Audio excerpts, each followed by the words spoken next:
देखिए, आज की ये प्रेस जो कॉन्फ्रेंस बुलाया गया है, इसके लिए आप लोग सभी जितने भी चैनल्स के लोग यहाँ आए हैं, मैं सबका हार्दिक अभिनंदन करती हूँ और झारखंडी जोहार भी समर्पित करती हूँ।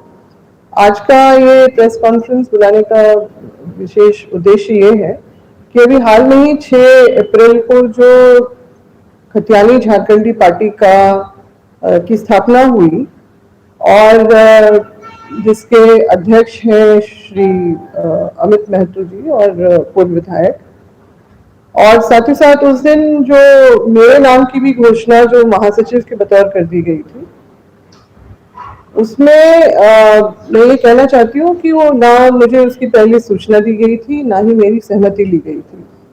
वहां सिर्फ और सिर्फ मीटिंग 24 जिलों से लोगों की उसमें उपस्थिति की बात थी। मीटिंग जो विचार विमर्श के लिए, जिसमें से निश्चित रूप से हमारे जो अभी जो भाषा, स्थानीय नीति और जो नियोजन नीति को लेके और सारी बातें हम लोग जो बोलते हैं, मैं भी बोलती हूँ कि उद्योग नीति और विस्थापन और पुनर्वास की बातों को लेके मीटिंग की बात हुई थी वहां पर, जिसमें हमारे सभी लोगों को जो हमारे आंदोलन में साथ में चल रहे हैं सबके उपस्थिति की बात की गई थी, सूचना देने की बात की गई थी। मगर वहां पर काफी लोग जो अनुपस्थित रहे तो हैरानी तो थी ही मुझे। और मैंने अपने संबोधन में जो शुरुआत के जो संबोधन में था, मैंने कहा भी था इस बात को कि जब हम लोग आंदोलन में साथ में चल रहे हैं तो बाकी लोगों को भी वहां पर होना चाहिए। और ये बात भी हो गई कि वहां पर पार्टी स्थापना की बात थी, तो इसको भी लेके थोड़ा सा मेरी प्रतिक्रिया उसमें भी जाहिर हुई थी और अप्रत्याशित रूप से बिना मेरी सहमति लिए गए मेरा नाम बतौर महासचिव घोषित कर दिया गया था कि किन्हीं कारणों से ये सारा कुछ करना पड़ा इस तरह से। तो उस समय तो मैं चुप रही, मगर निश्चित रूप से मुझे लगा कि पारदर्शिता नहीं शुरू से ही इसमें है, तो कहीं ना कहीं मैं भी बहुत असहज महसूस करने लगी। और फिर बाद में ये प्रतिक्रिया भी आने लगी बाकी लोगों के जो आंदोलन से जुड़े हुए हैं, आम जनमानस का भी, कि इस तरह का जो नहीं होना चाहिए था अभी इस तौर पे, क्योंकि मैं भी उसके हमेशा से ही पक्ष में रही हूँ कि जो भी फैसला हो सबको के साथ सबके विचार विमर्श होके और सबकी सहमति से ही किसी निर्णय पे हम लोगों को पहुंचना चाहिए। जो यहाँ पर नहीं हुआ था आनंद फानंद तौर पे, जो भी उनके अपने कारण रहे जो उन्होंने आज तक मुझे स्पष्ट नहीं किया है, तो मुझे फिर लगने लगा कि मेरा इस तरह से, क्योंकि मैं हमेशा से मैंने राजनीति में अपने सिद्धांत और नियम के साथ ही मैं चली हूँ, चाहे वो कांग्रेस पार्टी ही क्यों नहीं रही हो, मैं अपने शर्तों पर मैंने काम किया वहां पर भी। और यहाँ पर मुझे लगने लगा कि मैं अपने आप को बहुत असहज महसूस करने लगी कि इस तरह का, और बाकी हमारे भी जो साथी हैं वो भी छूट जा रहे हैं। तो इसलिए मैंने सोचा कि मैं इस पार्टी से अपने आप को अलग करूं और बाकी जो हमारे अपने जो आंदोलन के साथी, जिनके साथ मैंने हमेशा, चाहे वो नौजवान हो या वरिष्ठ हमारे अपने जितने भी अनुभवी नेता हैं, तो उनके साथ मुझे लगा कि मुझे रहना ज़्यादा बेहतर है। और जब हम फिर जो भी फैसला ले, अगर थर्ड फ्रंट की बात भी होती है, क्योंकि आम चर्चा इस बात की भी है, तो जो भी हो सबकी सर्वसम्मति से और अच्छी तरह से आपसी विचार विमर्श के बाद ही। तो इसीलिए फिर मैंने सोचा कि इसलिए मुझे अपने आप को इस पार्टी से, जो झारखंडी खतियानी पार्टी है, उससे अपने आप को अलग करना मैंने बेहतर समझा। तो ये मुख्य कारण है। और क्योंकि इसका अभी हाल में ही हुआ है और जिस तरह की घोषणा हुई, जिस तरह की चर्चाएं चल रही है, तो मुझे लगा कि क्योंकि ये बातें निकली तो फिर पब्लिक डोमेन में गया सबसे पहले, तो फिर सब लोगों के सवाल उठने लगे, तो मुझे लगा कि प्रेस कॉन्फ्रेंस के माध्यम से ही बता देना ज़्यादा अच्छा रहेगा। और आप लोगों को कुछ सवाल अगर पूछना चाहते हैं। लगा कि आपको धोखा में रख के पार्टी का महासचिव बना दिया?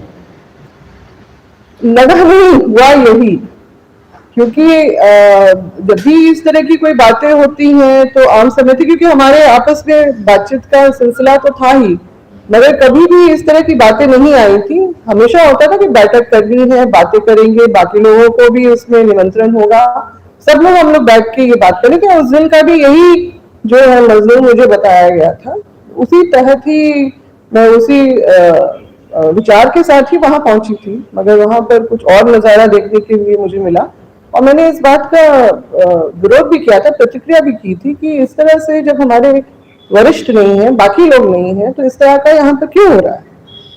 मगर आप पार्टी बनाने के खिलाफ है या फिर आप चाह रहे हैं कि सारे संगठन जो 1932 की मांग कर रहे हैं वो एक मंच पे आए तब पार्टी बने? निश्चित रूप से मेरा वही था कि क्योंकि देखिए आंदोलन में सभी लोगों के अपने हर कोने से, झारखंड के हर कोने से लोगों की इसमें अपनी अपनी बातें आती गई, वो उसमें आंदोलन में जुड़ते गए, हम लोग सब साथ में ही चल रहे थे। मगर इस तरह का जो है बाकी लोगों को काट के और कुछ सीमित लोगों के साथ ये करना मेरे अपने विचार से बहुत ही गलत था उस समय भी, और थोड़ा सा इस बात की मैंने उनसे नाराजगी भी व्यक्त की कि इस तरह से नहीं होना चाहिए था, बाकी लोगों को भी इसमें सम्मिलित करना चाहिए और सब जो भी हो सर्वसम्मति से हो। जी को तो ऐसा नहीं लगा ना कि वो हट कर गया, कल का जूनियर लड़का पार्टी का अध्यक्ष रहेगा, हम महासचिव रहेंगे? नहीं, देखिए वो तो बात अलग है, वो अपने तरह का कि मेरा अपना क्या कर रहा है राजनीति में या क्या है, उसकी बात नहीं है। बात ये है कि आप इस तरह के निर्णय आप एक कोई व्यक्ति ले और बाकी लोगों को सम्मिलित नहीं करे इसमें, वो ज्यादा अहम हो जाता है। ये एक और सवाल बनता है आप लोगों से कि आप लोगों की व्यक्तिगत राजनीतिक महत्वाकांक्षा 1932 का खतियान का जो आंदोलन चल रहा था उसको छितर बितर कर दिया।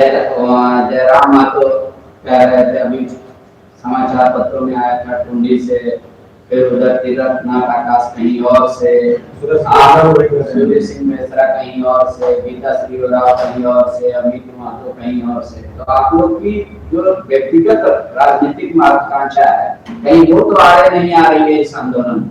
देखिए इस आंदोलन में राजनीतिक लोग भी, विशुद्ध रूप से राजनीतिक लोग भी जुड़े, जैसे कि मैं अपनी पार्टी छोड़ के क्यों आए, मुद्दों के चलते ही।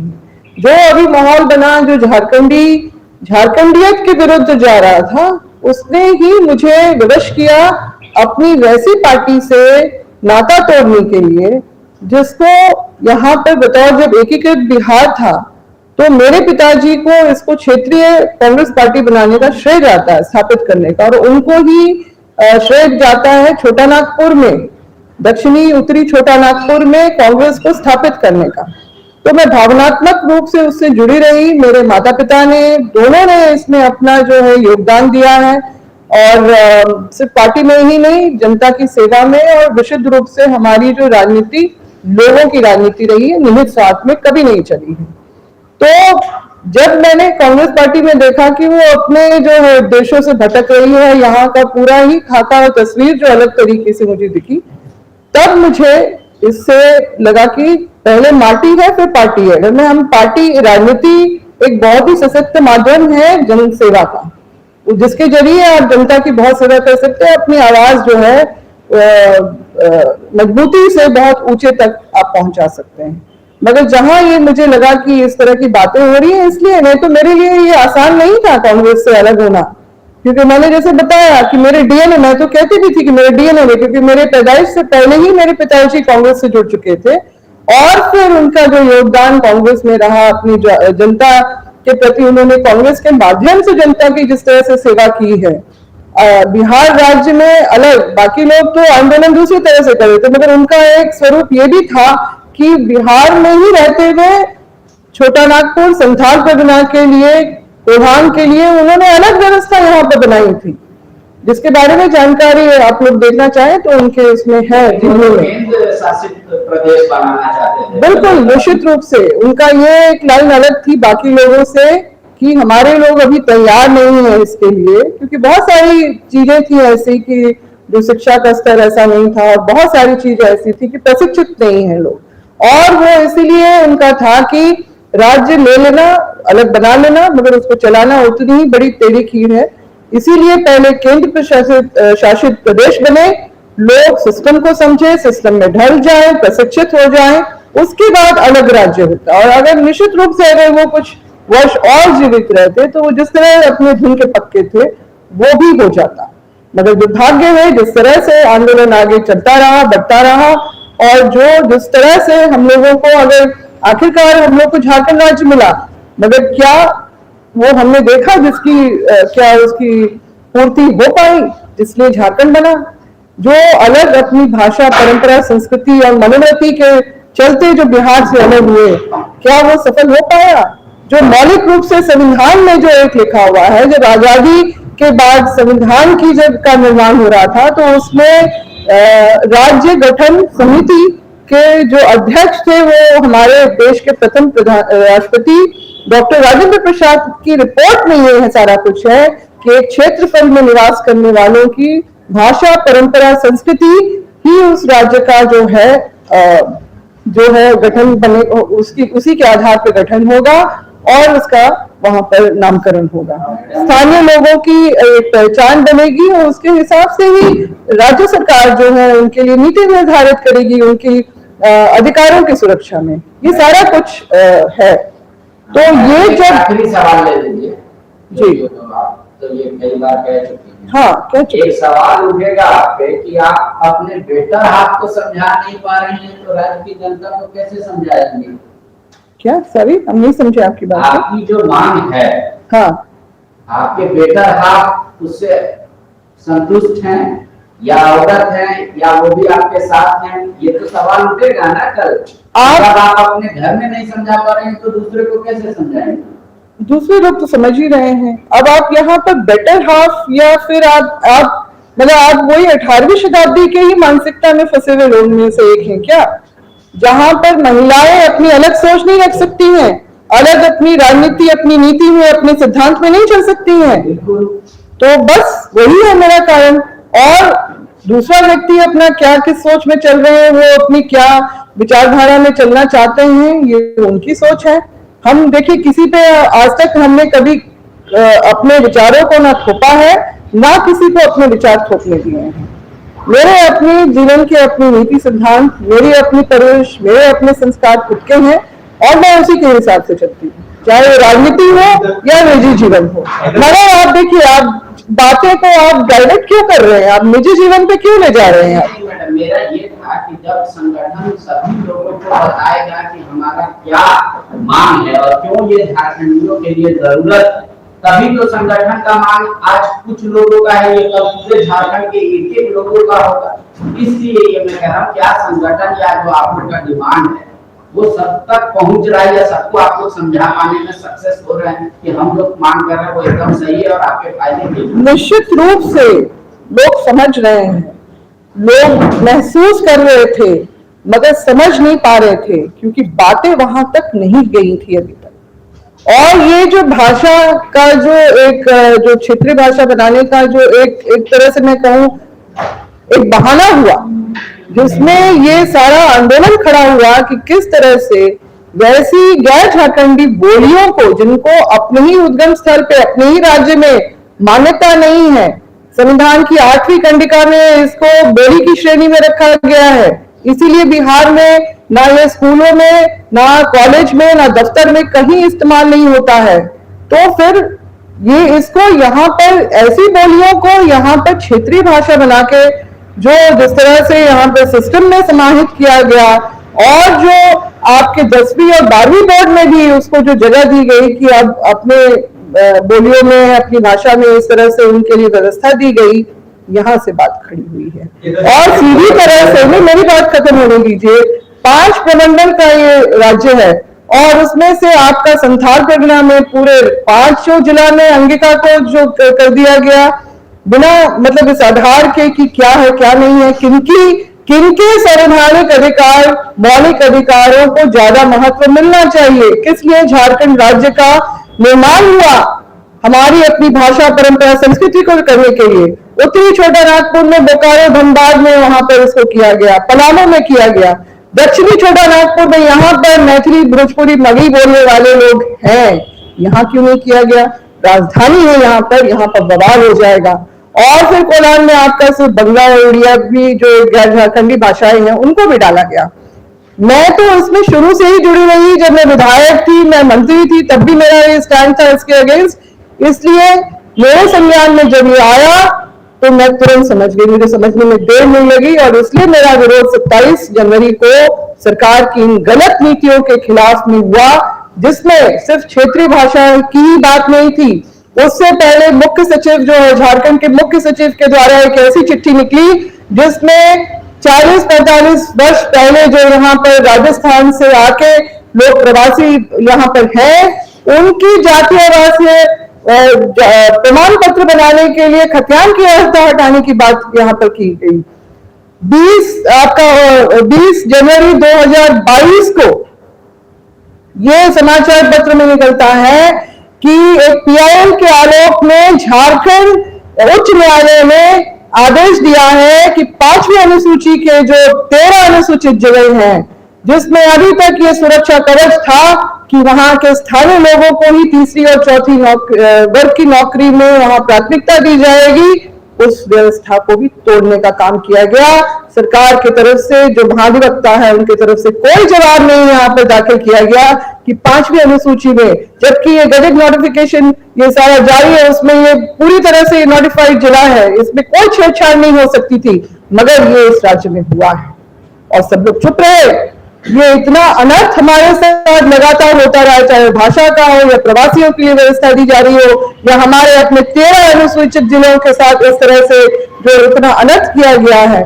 ये सारी चीजों ने मुझे विवश किया कि जिसमें हमारे अपने जो लोग हैं यहाँ पर, जो जिस पार्टी से मैं जुड़ी रही, उस वहां से भी इसके लिए उसके विरोध में तो कुछ हुआ नहीं, बल्कि दबाव ये बनाया गया कि हाँ, भाषा को जो आपके स्थानीय नीति को जो जिस तरह से असंवैधानिक रूप से हाई कोर्ट में 2002 में यहाँ पर उलझा के रखा गया, स्टे करवाया गया, ये क्या सही है? हर राज्य की स्थानीय नीति बनती है, हर राज्य की अपनी नियोजन नीति बनती है, हर राज्य की अपनी भाषा नीति होती है, मगर झारखंड ही में इस तरह का क्यों हुआ? यहाँ पर क्योंकि मजबूत नेतृत्व की कमी से ये सारा कुछ हुआ, विजन की कमी से इस तरह से हुआ। जिस राज्य को पाने के लिए 28 सालों तक का इतना लंबा संघर्ष रहा, खून और पसीना एक किया हमारे पूर्वजों ने, अरबों ने, उसका अपमान यहाँ पर लगातार होता रहा। उसके बाद जो 2003-4 से यहाँ पर जो दूसरे राज्य से यहाँ पर झारखंड में अपनी राजनीति चमकाने के लिए आए हैं, हमारा हेल्प करने के लिए उन लोगों ने उसी समय से ये भोजपुरी, मगही, मैथिली को यहाँ पर राजभाषा दर्जा देने की बात को वहां पर चर्चा, यहाँ पर कयावत शुरू हुई। ये सारा खेल हमारे अपने जो है विरोध में ये सब चलता रहा और आखिरकार हो गया ये सब। 2011 में जब मैं जो विधायक थी, मैंने इसका पुरजोर विरोध किया था, यहाँ तक कि बंगला और उड़िया भाषा के लिए भी किया था, क्योंकि गैर झारखंडी भाषाएं हैं। झारखंड के भाषा के आधार पे पश्चिम बंगाल अलग बन चुका है, भाषा के आधार पे आपका उड़ीसा अलग बन चुका है। क्या अगर हम उनकी भाषाओं को यहाँ पर जगह देते हैं तो क्या हमें पश्चिम बंगाल में और उड़ीसा में हमको क्या नौकरी मिलेगी? क्या बिहार में मिलेगी जो यहाँ पर क्षेत्रीय भाषा बनाए? बल्कि हमारे तो यहाँ लोग जब बिहार में क्वालिफाई करते हैं तो किस तरह से मार पीट के भगाया जाता है कि झारखंडी तुम यहाँ नौकरी कर रहे हो, मुंह पर चिट्ठी फेंक के दी गई कि आपका काउंसिल, क्योंकि आप झारखंड के निवासी हैं, आपको आपका काउंसिल यहाँ पर रद्द किया जाता है क्वालिफाई करने के बाद भी। ये सारा कुछ हो रहा है दूसरे राज्यों में, और हम यहाँ पर अपने राज्य को एक खुला चारागाह या अखाड़ा बना के यहाँ पर रख दिया है। यहाँ पर तीसरी चौथी नौकरी की बात होती है हमेशा स्थानीय नीति की। क्या हमारे लोग सेकंड क्लास जो हमारी स्टेट सर्विस है उसके लायक नहीं है क्या? उस सेवा को भी क्या सुरक्षित करने की जरूरत नहीं है? दूसरे राज्यों में आप जाके देखिए, अगर 2-3% से भी ऊपर अगर इस तरह की सेवाओं में अगर किसी बाहरी दूसरे राज्य के लोगों को वहां पर अप्लाई भी करने अगर दिया गया हो, मैंने खुद का देखा हुआ है कि छत्तीसगढ़ की सरकार ने ये विज्ञापन भी दिया है कि ये विज्ञापन सिर्फ और सिर्फ छत्तीसगढ़ के निवासियों के लिए है। जो बवाल यहाँ पर शुरू हुआ तो बिहार के राज्य ने भी ये घोषणा की कि बिहार में नियोजन बिहारियों के लिए। मध्य प्रदेश की सरकार ने भी ये कहा कि यहाँ मध्य प्रदेश के निवासियों के लिए नियोजन होगा, हमारे संसाधन जो है हमारे अपने राज्य के विकास के लिए होगा। इस तरह की बातें हो रही हैं। पंजाब के भी जो उस समय जो मुख्यमंत्री थे उन्होंने भी तो ये सब सारी बातें कह दी, बड़े वो बाद में इससे मुकर गए, मगर ये भावना सब जगह चली गई है कि इस तरह का अगर झारखंड में हो सकता है तो कहीं भी हो सकता है। और ये बिल्कुल सरासर गलत है। संवैधानिक रूप से हमारे जो अपने अधिकार, हमें मौलिक अधिकार जो दिए गए हैं, उनका लगातार हनन होता गया है। और ये सारा कुछ जो है, हमारे जो जितने भी यहाँ पर मुख्यमंत्री बैठे हैं, उनकी अपनी स्वार्थ नीति और अपनी वोट की राजनीति के चलते ये सारा जो अन्याय और ये जो जिस तरह का हमारे लोगों को झेलना पड़ा, ये अपमान, ये आज ये वक्त आया है। इसीलिए हम लोग सब खड़े हो गए हैं ये अन्याय को न्याय में बदलने के लिए, अपने संवैधानिक रूप से जो हमारे मौलिक अधिकार जो हमें मिले हैं उसको प्राप्त करने के लिए। ये दुर्भाग्य है कि जिस राज्य को बनाने के लिए इतना लंबा संघर्ष करना पड़ा, अब अपने अधिकारों को यहाँ प्राप्त करने के लिए हम लोगों को जोर जोर से ये सब बोलना पड़ रहा है। इसके लिए लड़ाई लड़नी पड़ रही है, आंदोलन करना पड़ रहा है, लोगों पर इसका निश्चित रूप से असर पड़ा है। लोग अब जान गए हैं कि एक 5वीं अनुसूची के राज्य में हमारे अधिकारों का हनन किस तरह से हुआ है, और साथ ही साथ जो झारखंडी जो मानस है उसके भी जो मौलिक अधिकार जो उसको स्वतः मिलने चाहिए थे, उसके साथ यहाँ पर खिलवाड़ किया गया, हमारा अपमान किया गया, हमारे अधिकारों का हनन किया गया है। तो ये वक्त आ गया है कि हम लोग जो है अब एकजुट होके, ये अलग अलग जो अपना मोर्चा बनाने की कोई जरूरत नहीं है, एक मंच पे आए सभी आंदोलनकारी, हमारे सभी के एजेंडा मुद्दे एक है और हम लोग इसमें एकजुट होकर इसमें आगे बढ़े तो ये हमारे अपने राज्य के लिए बेहतर होगा। बटना नहीं है, एकजुट होना है, तभी जो हमारा अपना उद्देश्य है वो पूरा हो पाएगा। ये प्रेस के मौजू पर आपने प्रेस किसी ने ऐसा बुलाया, उस पर बात करते ऐसा तो नहीं है गीता श्री उरांव की ये पहले से सोची समझी थी बात है कि हम अभी महतो जी की पार्टी में शामिल हुए हैं। जब आपके कल के लोग हैं जैसे कर्मा उरांव जी ने आपके जाने का पुरजोर विरोध किया और यहाँ तक कह दिया कि हम किसी भी सूरत में अब गीता श्री उरांव के साथ मंच शेयर नहीं करेंगे, इस वजह से क्योंकि आपने एक राजनीतिक पार्टी का दामन थाम लिया है और हमारी जो लड़ाई है वो गैर राजनीतिक है, बौद्धिकता के आधार पर है, लिहाजा गीता श्री से कोई संबंध नहीं रहेगा। इसी तरह के अन्य नेताओं ने भी आपके विरोध बोला है, लिहाजा आप कहीं कहीं मानसिक दबाव में आई, उसके बाद नहीं मानसिक दबाव में नहीं आए। मानसिक देखिए, हाँ इन सब बातों से मुझे जरूर पीड़ा हुई और मुझे ये स्पष्ट हुआ कि जो मुझे बताया गया कि बाकी लोगों को भी सूचना दी गई थी, वो किन्हीं कारणों से वहां उस दिन नहीं मौजूद हो सके। जब प्रतिक्रिया से ये पता चला कि वो सभी अभिज्ञ रहे इस बात से, उनको इनवाइट किया ही नहीं गया, तो ये सारा जो है जो जिस तरह से अंधेरे में रख के सारा कुछ किया गया है, मुझे उसमें शामिल किया गया। मैंने तो तुरंत उस पर प्रतिक्रिया दे दी थी, मगर सिर्फ और सिर्फ झारखंडियत के नाते मैं वहां पर उस समय चुप रही। मगर मैंने बाद में बंद कमरे में इस बात को, मैं क्या बोलूं, अब छोटा भाई है तो मैंने उनको डांटा भी बहुत और कहा कि ये तरीका बहुत गलत है, आपने बाकी लोगों को या वरिष्ठों को यहाँ पर नहीं किया और ना बुलाया, और बाकी जो हमारे नौजवान साथी हैं उनको, क्योंकि उनको भी तकलीफ पहुंची। आप लोगों ने देखा होगा मैं लगातार सबके साथ थी, सबके साथ में रही हूँ, चाहे आमरण अनशन कर रहे हो या कुछ भी हो या कैसे भी मामले हो। मैं उन लोगों में से नहीं हूँ, राजनीति में हूँ, मगर मैं इस तरह की ओछी राजनीति नहीं करती हूँ। ये मेरी कोई सोची, मैंने तो आपको शुरू में ही स्पष्ट कर दिया गया कि मुझसे ना मुझे ये सूचित किया गया, मीटिंग बुला के अगर अब आप पार्टी स्थापना समारोह कर देते हैं, गलती किसकी है? मैं तो, मेरा तो ये प्लानिंग में था ही नहीं। और उसके बाद फिर आप घोषणा भी मेरे नाम की कर देते बिना मुझसे विचार विमर्श किए, बिना मुझे मेरी सहमति लिए, और उसके लिए मुझे दोष दिया जाने लगा। डॉक्टर कर्मा उरांव ने मुझे फोन करके अगले दिन बोला कि भैया ये क्या कुछ ज्यादा हड़बड़ी में नहीं हो गया? हमने क्या बोले दादा, आप इसके बारे में हम तो क्या ही बोले, हमको तो समझ में नहीं आ रहा। ये सारी बातें हुई हैं निश्चित रूप से। ये क्या लग रहा है जिस तरह से आंदोलन भाषा को लेकर, इस अभियान को लेकर शुरू हुआ, जिस तरह से कंक्रीट का एक लामबंद वक्त समय गुजरने के साथ कोई बिखराव आया, कई मंच बन गए, कई लोग अलग हो गए, आगे अलग हो गए, फिर उसमें अभी उन्होंने कवायद कर रही, तो क्या बिखराव की स्थिति में है? नहीं, कवायद कर भी रही हैं लोग मेरी बातों से बिल्कुल, क्योंकि बहुत सारे लोग मेरे जो लोग मेरे साथ बैठते रहे हैं वो मेरे विचारों से अवगत हैं कि मैं किस तरह की व्यक्ति हूँ, लोग जानते हैं। मगर ये जो अप्रत्याशित रूप से हुआ, सभी लोग बौखला गए उसमें, सबको लगा कि ये ऐसे कैसे हो गया। बहुत लोगों ने मुझे फोन किया कि आपके जैसे मैच्योर व्यक्ति से हम लोगों ने ये उम्मीद नहीं की थी, ये कैसे हो गया?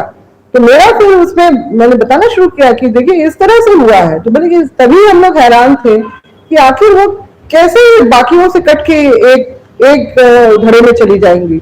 हम बोले ये मेरे स्वभाव में है ही नहीं कि हम सबके साथ चले, अचानक हम अपना रूप चेंज कर लें, ये मेरा स्वभाव नहीं। आज के दिन आंदोलन बिखराव की स्थिति में है? नहीं, बिल्कुल नहीं है। नहीं नहीं आज बैठक करने वाले हैं तमाम 24। हाँ, मुझे वो अलग अपने तरीके से काम कर रहे हैं, आप अपना तरीके से काम करें, कर्मा जी अलग तरीके से काम कर रहे हैं। FIR होने के बाद कृष्णा जी भले भूमिगत हो गए, सभी लोग अलग अलग मोर्चे पर काम कर रहे हैं। कहाँ भूमिगत हो गए, वो तो घूम रहे हैं पूरा कोलार में। 15 तारीख का जो 15 अप्रैल का जो महाजुटान होने वाला है, बकायदा उन्होंने SDO को सब दिया हुआ है, वो सब जगह सभी प्रखंडों में। कल मेरी बात हुई, उन्होंने मुझसे बात की और उन्होंने कहा कि नहीं, हम लोग इसी बात से अचंभित थे। हमने कहा दादा आप भी किस तरह का रिएक्शन दे रहे थे, हम देख रहे थे। तो मगर ठीक है, हम बोले कि हम आपकी बहुत इज्जत करते हैं, हम पहले से करते रहे हैं, क्योंकि एक समय जब स्टूडेंट या छात्र आंदोलन हुआ था तो मेरी माँ की भी उसमें वहां पर भूमिका रही है, ले जाके दिल्ली में बात कराने का। इस बात को वो भी मंच पे कई बार बोल चुके हैं, तो एक भावनात्मक लगाव उनसे भी मेरा हमेशा से रहा है, उनकी मैं इज्जत करती रही हूँ। शैलेंद्र महतो जी से भी हमारी वार्ता होती रही है, हम लोग उठते बैठते रहे हैं, बातचीत करते रहे। उसी बात को तो मैंने उस दिन भी कहा कि ये दो हमारे वरिष्ठ जो है आज यहाँ पर नहीं है, ये मुझे बहुत देख के थोड़ा सा अजीब लग रहा है, क्यों नहीं है ये लोग यहाँ पर।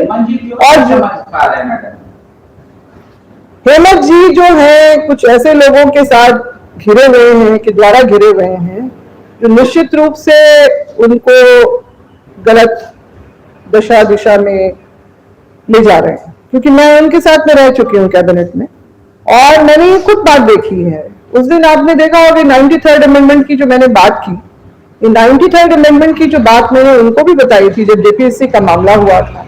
उनके ही अधिकारी मेरे सामने, क्योंकि हम लोग 3 लोग ही कमरे में बैठे हुए थे और उनको बोल रहे थे कि ऑटोनोमस बॉडी है JPSC और इसको सरकार इसमें हस्तक्षेप नहीं कर सकती। तो मैंने 93rd अमेंडमेंट की जो है चर्चा करके वहां पर उनको बताया था कि ये 2 लाइन का है कि state government can take any decision for the welfare of its subjects, यानी कोई भी राज्य जो है, वहां जो राज्य सरकार है वो अपने जो राज्य के निवासियों के लिए कोई भी अगर निर्णय लेती है तो इसमें कोई एजेंसी बाधा नहीं उत्पन्न कर सकती है। ये मैंने अर्जुन मुंडा जी के साथ भी देखा है। उस समय जिस समय MBBS में हमारे आदिवासी बच्चों की जो 1 साल पढ़ने के बाद उनका रजिस्ट्रेशन नहीं हो रहा था कि आपका गलत तरीके से हुआ है, उस समय मैंने अर्जुन मुंडा जी से भी यही बात की थी। उन्होंने तत्काल मेरी बात को समझते हुए, क्योंकि वो कह रहे थे कि MCI इसमें ऑब्जेक्ट करेगा, हम बोले नहीं, आप सबसे पहले आपकी जिम्मेदारी अपने लोग राज्य के लोगों के प्रति बनती है। आप लीजिए, आप इंस्ट्रक्शन दीजिए, आप आदेश दीजिए, देखिए कोई आपको नहीं रोकेगा। और वही हुआ, आज वो बच्चे PG करके निकले। ये 2012 की बात है। 2014 में मैंने हेमंत जी से ये बात की, मैंने ये 2 मुख्यमंत्रियों को देखा है, मैंने यही समझ गई हूँ कि जो उनके सलाहकार मंडली है वो सही तरीके के लोग नहीं है, जो उनको सही बातें और बताएं कि राज्य कैसे चलाना है। यहाँ पे ये सब होता रहा है और इसीलिए ये सारी गड़बड़ियां होती रही हैं। और ये बातें हैं जो हेमंत जी के साथ भी हम लोग देख रहे हैं कि उन्होंने जो वायदे 2019 के चुनाव के समय जो उन्होंने अपने मैनिफेस्टो जो था वो कैसे उस पे बैकफुट पे चले गए, और जो 2021 के आखिर में ऐसे गलत फैसले हमारे अपने राज्य के लोगों के लिए आए जो निश्चित रूप से बहुत ही आघात हमारे अपने जो अधिकारों को पहुंचाने वाले हैं। तो मैं तो अभी भी कहूंगी कि मुख्यमंत्री जी से कि आप किसी बात से डरिए नहीं, आप जो है 93rd अमेंडमेंट की कॉपी आप मंगा के दीजिए। 2 लाइन में अंग्रेजी में लिखा है, 2 लाइन का उसका अनुवाद है और उसके तहत अगर मुख्यमंत्री निर्णय लेते हैं इस राज्य के लिए, कोई उनको रोकने वाला नहीं है, कुछ नहीं, कोई कोर्ट केस नहीं होगा। महाधिवक्ता वही व्यक्ति हैं जिन्होंने 2002 में स्थानीय नीति का जो है मामला कोर्ट में स्टे करवाया था। ये 2 लाइन अगर वो समझ जाए तो निश्चित रूप से वो सही फैसले इस राज्य के लोगों के लिए ले पाएंगे। मैडम आखिरी सवाल, मैडम जितने भी आंदोलनकारी हैं क्या आप उनको एक मंच पर लाकर एक पार्टी बनाने की सोच रहे हैं? नहीं, ये मेरा कोई निर्णय अकेले का नहीं हो सकता है। जो भी लेंगे हम निर्णय वो हम लोग एक साथ बैठ के, हमारे जितने लोग जो हमारे आंदोलन के साथी हैं वो सब एक मंच पे रहेंगे हमारी फिर से बैठकें होंगी और निश्चित रूप से हम लोग जो भी फैसला होगा वो सर्वसम्मति से होगा, किसी एक व्यक्ति के इस पे नहीं होगा। जहन में है जहन में, हाँ, वो तो जनता भी चाहती है, हम लोग में भी है। अगर आगे चल के अगर ऐसी सूरत बनी तो वो भी हो सकता है, मगर अभी फिलहाल आंदोलन का जो स्वरूप है वो जिस तरह का था वैसे ही रहे। हम लोग जन जागरण इस माध्यम से करना चाहते हैं, इस आंदोलन के माध्यम से लोगों के उनके अधिकारों के प्रति जागरूक करना चाहते हैं, और उसके बाद फिर जो है आगे का जो खाका जो भी होगा, जो भी निर्णय होगा, सबके साथ सबकी सर्वसम्मति से ही होगा। वो उसमें अकेले मेरा कोई निर्णय नहीं है। धन्यवाद, धन्यवाद। और कुछ बोलना है पांडे जी, आपको यहाँ पे तीर चलाना है तो बताइए। बाकी